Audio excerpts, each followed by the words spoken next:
네, 부자들은 경제신문을 읽는다로 돌아왔습니다. 오늘은 MTNW 나인원 박재우 전문가님과 함께하겠습니다. 전문가님 안녕하세요.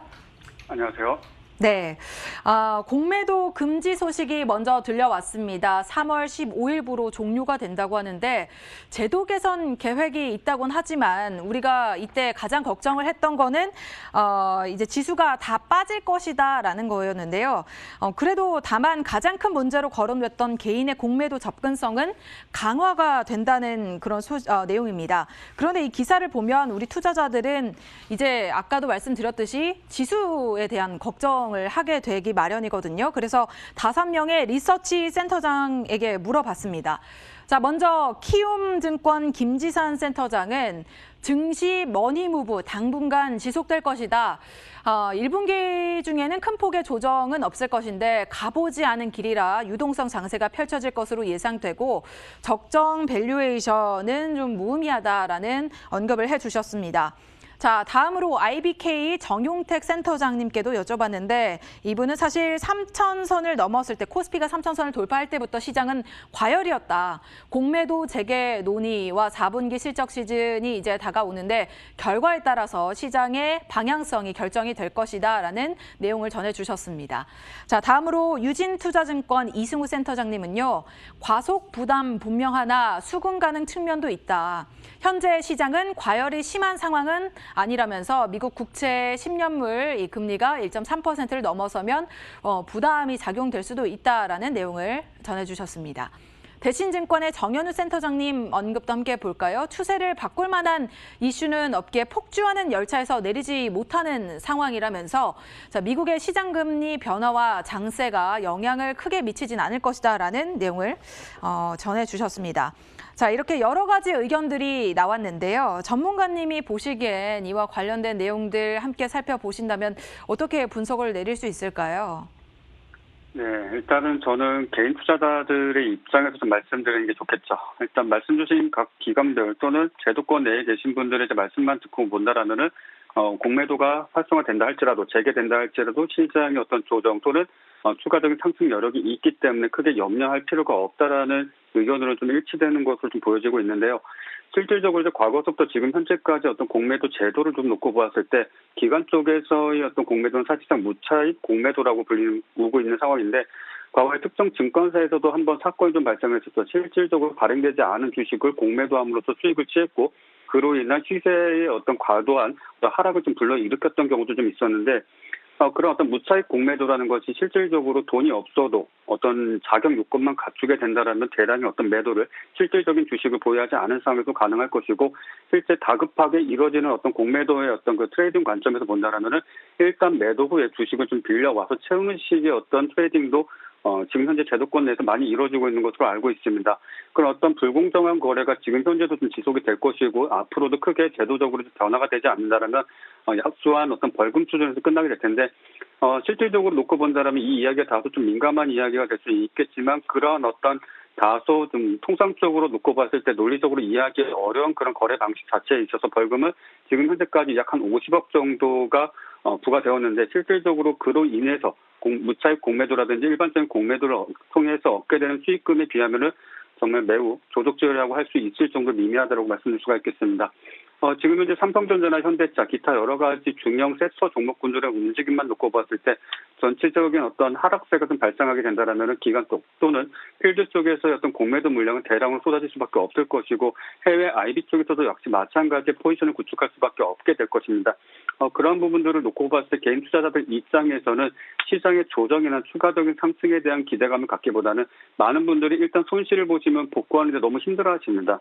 일단은 기존에 매매하시던 어떤 비중 좀 줄이시거나 최근 들어서 일반 시중 은행에서 예금을 찾아가지고 주식 투자하시는 분들도 계시고 부동산 매각을 통해서 얻게 된 큰 어떤 목돈을 또 주식 투자에 투자하시는 분들도 상당히 좀 많이들 계시는데 그런 부분들에 있어서는 과도한 어떤 매매 자금을 다 좀 줄이시면서 당분간 작은 수익일지라도 좀 꾸준하게 쌓아나갈 수 있는 매매 전략을 좀 구사하셨으면 좋겠습니다.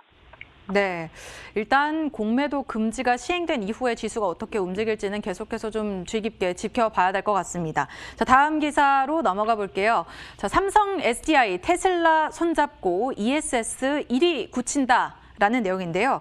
ESS는 에너지 저장 장치죠. 이 삼성 SDI가 ESS를 테슬라에 공급하게 됐습니다. 자, 이미 지난해 4분기부터 시작이 됐다고 하는데요. 정확한 규모는 알려지지 않았지만 역시나 공급량이 상당할 것으로 기대가 되고 있죠. 업계에선 이번 공급이 향후 이 테슬라의 전기차 배터리 공급까지 이어질지 주목을 하고 있는데요. 이렇게 ESS 기대감과 함께 삼성 SDI는 4분기 호실적을 기록할 것으로 또 예상되고 있습니다. 자, 오늘 삼성 SDI 나름은 선방 중인데 이와 관련한 시각은 어떤지 또 살펴주시고 2차 전지도 한번 체크해 주시죠.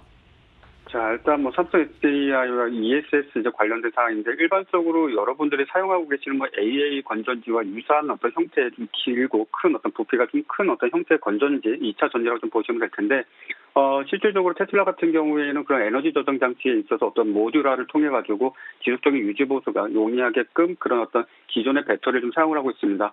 근데 지금 현재 그보다 조금 더 효율적으로 크거나 부피가 큰 어떤 배터리로 교체를 할 것이고 그와 관련돼 가지고 삼성 SDI가 그런 어떤 2차 전지를 생산하고 공급을 하겠다라는 이슈가 좀 시장에 좀 부각이 되고 있는데 실질적으로 저 역시도 오늘 장 전에 그런 뉴스들과 체크함과 동시에 관련 종목군들 좀 흐름을 좀 보았지만은 전일 시간 외의 어떤 상승폭에 비해서 지금 현재 시장의 어떤 조정 국면에 있어서인지 크게 이슈화되지 못하고 있습니다.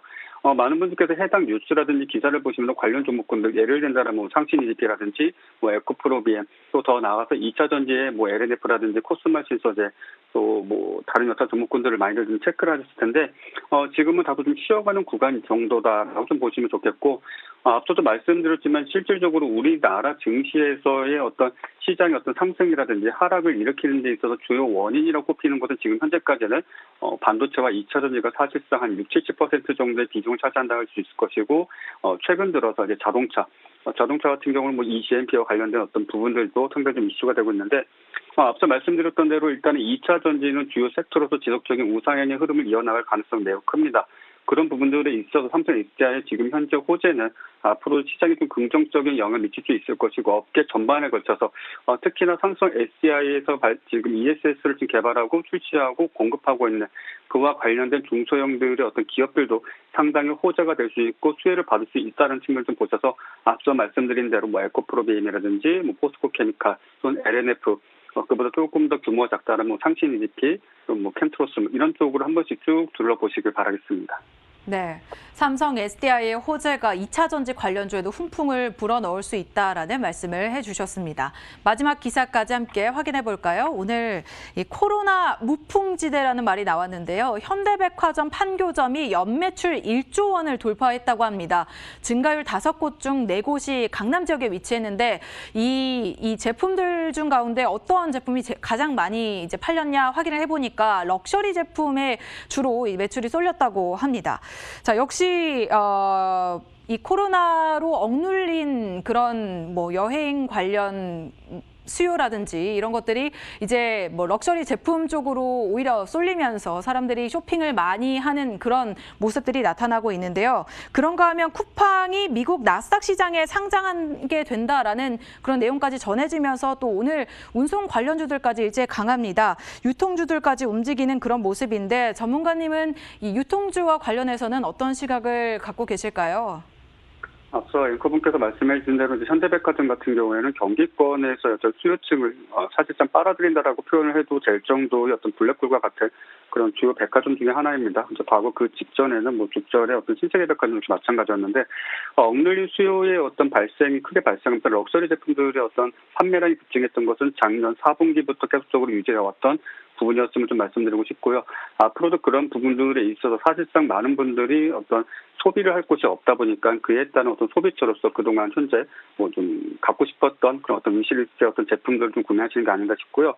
아까 쿠팡에 대해서 좀 말씀하셨는데 쿠팡과 관련된 어떤 나스닥 상장에 대해서는 어제 우리나라에서 기사가 좀 나왔었고 저 최종적으로 확인했던 것은 블룸버그 통신에서의 어떤 기사였는데 실질적으로 우리 해외에 2분기 정도에 상장을 할 것이다라는 것이 외신에서도 지금 나오고 아직 우리나라에는 해당 기사가 좀 번역돼서 나왔는지 모르겠습니다만은 그런 기사 정도는 있었다라는 점을 좀 말씀드리겠고 여기서 일단 한 가지 짚고 넘어간다면 지금 쿠팡 관련주로서 시장에서 강한 어떤 상승세를 보여주는 종목군들이 다수 존재하고 있지만은 냉정하게 말씀드린다면 실질적인 연관성은 없습니다. 실질적인 연관성 없고 물류라든지 또는 어떤 일말의 어떤 연관성을 조금이라도 좀 가지고 있다라면 그에 따른 어떤 시장의 수급 상황에 따라서 급격한 상승, 또는 뭐 상한가를 간다든지 재차 추가적인 상한가를 간다든지 이런 어떤 모습을 보여주고 있는데 실질적으로 쿠팡의 어떤 지분이라든지 쿠팡의 어떤 상장과 관련된 어떤 지분 가치의 상승으로 큰 어떤 수익을 얻게 되는 기업들은 없다는 점을 말씀드리도록 하겠고요. 지금 현재 시장에서 뭐 강한 상승 흐름세를 좀 보여주고 있는 것들은 대표적으로 동방과 KTH 이 정도가 있겠고 그 외 물류 쪽에 있어서의 어떤 큰 영향을 미치기엔 다소 좀 어렵다라고 좀 말씀드리고 싶고 해당 이슈는 그 정도 범위에서 좀 한정되어서 보시길 바라겠고요. 이와 같은 흐름세가 뭐 하루 이틀 정도 더 진행이 된다라면 혹여라도 일말의 어떤 연관성이 있는 종목군들의 장중에 어떤 전동성을 크게 좀 보여줄 수 있는 상황이 연출될 수 있다라는 정도까지만 참고해 주시길 바라겠습니다. 네, 쿠팡과 관련해서는 관련주로 언급이 되는 종목들이 실질적으로 관련이 있는지를 확인해 볼 필요가 있다라는 말씀해 주셨습니다. 네, 지금까지 MTNW 나인원 박지호 전문가님과 함께했습니다. 오늘 말씀 고맙습니다. 감사합니다.